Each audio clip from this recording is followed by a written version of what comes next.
एक घनाकार ब्लॉक, पांचवा सवाल है अपना कि एक घनाकार ब्लॉक के एक फलक को अंदर की ओर से काटकर, तो एक घनाकार ब्लॉक है, इसके एक फलक को ऊपर वाले फलक को, एक फलक को अंदर की ओर से काटकर एक अर्धगोले टाइप का ये क्या बनाया हमने, गड्ढा बनाया। अर्धगोले का व्यास है जो घन की किनारे के बराबर है। शेष ठोस का पृष्ठीय क्षेत्रफल ज्ञात कीजिए। शेष ठोस का क्या करना है, हमें पृष्ठीय क्षेत्रफल ज्ञात करना है। अब मान लेंगे कि इस घन की भुजा क्या है, ए है। घन की सभी भुजाएं बराबर होती है, लंबाई, चौड़ाई और ऊंचाई सबकी सब क्या होती है, बराबर होती है। तो सबसे पहले यहाँ पे अपन लिखेंगे कि माना कि घन की भुजा कितनी है, ए इकाई है। अब सेंटीमीटर मीटर वो कुछ दे ही नहीं रखा, तो हम क्या मान लेंगे, इकाई है।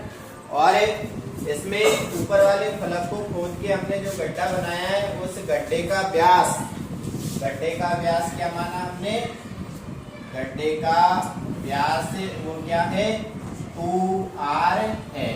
अब यहाँ देखो, गड्ढे का व्यास सवाल में कहा है उसने कि इसका व्यास घन की एक किनोर के बराबर है, यानी कि एक भुजा के बराबर है। तो ये 2r किसके बराबर है, a के बराबर। ये दोनों आपस में क्या है, बराबर है।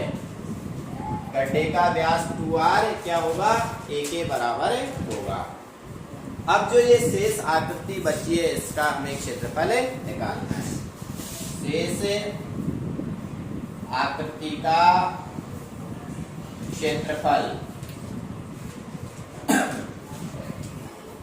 क्या होगा, एक तो क्या है, घन का पृष्ठीय क्षेत्रफल प्लस एक क्या बन रहा है, अर्धगोले का वक्र पृष्ठीय क्षेत्रफल माइनस इसमें से क्या घटाना पड़ेगा, जैसे कल घटाया था ना वो वृत्त, यहाँ से वृत्त काट दिया, यहाँ से हिस्सा हट गया, इसमें तो हट गया और उसमें क्या हुआ था, छिप गया था, है ना, छिप गया था, तो उसको माइनस किया हमने। और यहाँ छिपा नहीं है, यहाँ पे हमने काट के इसको हटाई दिया है, तो भी इसको माइनस करना पड़ेगा। तो शेष आकृति का क्षेत्रफल क्या होगा, देखो, घन का पृष्ठीय क्षेत्रफल प्लस अर्धगोले का वक्र पृष्ठीय क्षेत्रफल माइनस पाई r स्क्वायर। वो जो वृत्त हमने खोद के हटाया है, उसको इसमें से क्या किया, माइनस किया। अब इनके सूत्र लिखेंगे, देखो, घन का पृष्ठीय क्षेत्रफल, घन का संपूर्ण पृष्ठीय क्षेत्रफल 6 गुणा भुजा स्क्वायर। तो 6 गुणा भुजा क्या मानी हमने, a, तो a स्क्वायर प्लस अर्धगोले का वक्र पृष्ठीय क्षेत्रफल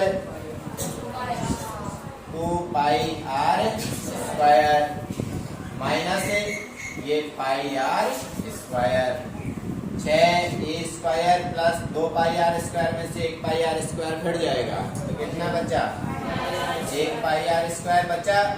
अब यहाँ पे हम मान लिखेंगे r का, इस r का मान, r क्या होगा, देखो यहाँ से r का मान निकालेंगे, तो r का मान क्या आएगा, a/2। यहाँ से r का मान निकालेंगे, 2 गुणा में तो उधर भाग में चला गया, तो a/2। तो r की जगह पे क्या लिखेंगे, देखो, a/2 का होल स्क्वायर। अब इसको हल करेंगे, 6a square plus pi a का वर्ग किया तो a स्क्वायर बटे में 2 का वर्ग 4 लघुत्तम लेंगे। लघुत्तम वाले सवाल पहले भी किए हमने, बटे में 4 आ जाएगा। जिसके बटे में कुछ नहीं होता है उसके क्या लिखते हैं, 1। और ये किससे गुणा हो जाता है, इससे वज्र गुणा होता है। ये 4 तो 6 से होगा और 1 इधर गुणा होगा। 4 छंग 24 a स्क्वायर प्लस 1 से गुणा करेंगे तो ये भी संख्या आ जाएगी। अब ऊपर से क्या कॉमन आ रहा है, देखो, दोनों में क्या है, a स्क्वायर, तो a स्क्वायर को हमने कॉमन ले लिया, बटे में क्या बच रहा है, 4। अब कॉमन लेने के बाद क्या बचा यहाँ पे 24 प्लस 22, ये हमारा आंसर आया जो शेष आकृति थी उसका क्षेत्रफल। कुछ मान नहीं दे रखा इसलिए इसी रूप में इसका आंसर आएगा।